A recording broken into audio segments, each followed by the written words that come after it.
This is my 30 days vlog challenge. Gagawa ako ng vlog within a minute or 1 minute and 30 seconds. We will discuss anything na pwedeng i-discuss, whatever it is, pwede natin i-discuss dito as long as everyday makapag-vlog tayo. So, for today's vlog, let's talk about the progress of your business.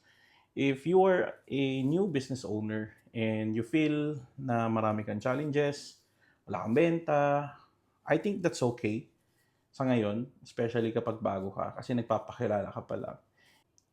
Para sa akin, I appreciate yung mga ganong araw because from those days na mabagal or mahina or walang benta yung business mo, doon ka nakapag-isip ng bagay na pwedeng makatulong sa business mo. Nagtitake tayo ng mga courses or nag-aaral tayo ng mga bagong skills natin para makapag-market tayo ng maayos. For me, yung slow progress is still progress. May kasabihan kami na consistency beats motivation. So, keep going kahit anong mangyari sa business mo. Even though wala kang benta sa ngayon or wala kang benta the whole week, okay lang yan kasi normal po yan sa business. So, just keep going and I think for now, yun lang muna yung video ko.